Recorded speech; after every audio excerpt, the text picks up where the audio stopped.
Bonjour à tous, nous allons parler dans cette vidéo de probabilité et on verra ensemble quelques mots de vocabulaire qu'il vous faut connaître pour bien comprendre les exercices. Alors commençons par ce qu'est une expérience aléatoire. Alors, comme la définition l'indique, c'est une expérience pour laquelle il est impossible de prévoir le résultat. Celui-ci est soumis au hasard.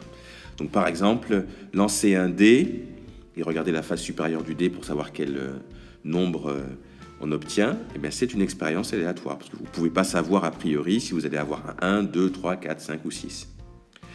Choisir une carte dans un jeu de 32 cartes, ben c'est aussi une expérience aléatoire, puisqu'on ne sait pas sur quelle carte on va tomber. Voilà pour le terme expérience aléatoire. Alors maintenant parlons de ce qu'on appelle une issue d'une expérience aléatoire. Eh bien, une issue, qu'on appelle aussi éventualité, c'est un résultat possible pour cette expérience. L'ensemble de toutes les issues d'une expérience aléatoire constitue un ensemble appelé univers. On note souvent oméga. Alors, je donne un exemple. Ici, on a une expérience aléatoire qui consiste à lancer un dé à 6 faces. Et on note le nombre qui apparaît sur la face supérieure. Donc ça, c'est la situation classique. On lance un dé et on regarde quel nombre on obtient. Bien, ce qu'on appelle une issue, bien, c'est les possibilités. C'est-à-dire qu'on peut obtenir un 1, un 2, un 3, un 4, un 5, un 6. Bien, obtenir 1 le 1, c'est une issue. Le 2, c'est une issue. Le 3, c'est une issue. Tous ces nombres-là de 1 à 6, ce sont des issues.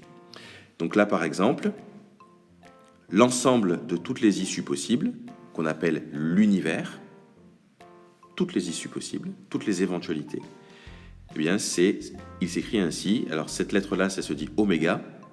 C'est une lettre grecque. Et donc, vous notez qu'il y a tous les nombres de 1 à 6. Ça, c'est l'ensemble des issues possibles. En sachant que 1, 2, 3, 4, 5 et 6, ce sont des issues. Maintenant, ce que l'on appelle un événement A, c'est un sous-ensemble ou une partie de l'univers. Donc, c'est juste une partie de l'univers ici, si je reprends l'exemple du dé à 6 faces. Donc, c'est ce qu'on dit ici, c'est un ensemble d'issues. On peut écrire A, alors ce signe-là se dit inclus. A est inclus dans oméga, c'est une partie de oméga, c'est une partie de l'univers. Prenons un exemple. Pour parler d'un événement, obtenir un multiple de 3, eh bien c'est la partie de oméga, c'est-à-dire que A, les multiples de 3 entre 1 et 6, ben, il n'y en a que 2, il y a 3 et 6. Donc l'événement obtenir un multiple de 3, eh bien c'est celui-ci que vous voyez. Donc voilà pour le sens de ces 4 expressions, expérience aléatoire, issue, univers et événement. Parlons maintenant d'événements particuliers. Déjà, l'événement impossible. Alors c'est l'ensemble vide noté ainsi, aucune issue ne se réalise. Par exemple, si je vous dis quand je lance un dé, obtenir 8. Vous voyez ici, obtenir 8, c'est pas possible. On ne peut pas obtenir 8 si on lance qu'un seul dé, de 1 à 6. Donc, on va dire que B est égal à ce symbole-là, l'ensemble vide. Pas d'issue possible.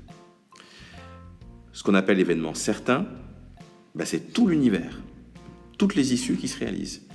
Là, par exemple, dans notre exemple sur le dé à 6 faces, l'événement certain, c'est obtenir un nombre entier entre 1 et 6 compris. Vous êtes sûr que si vous lancez le dé, vous allez obtenir un nombre compris entre 1 et 6. Donc l'événement certain, c'est tous les nombres compris entre 1 et 6. C'est donc l'univers. Et ce qu'on appelle événement élémentaire, c'est ce qu'on voit ici, c'est un événement formé d'une seule issue.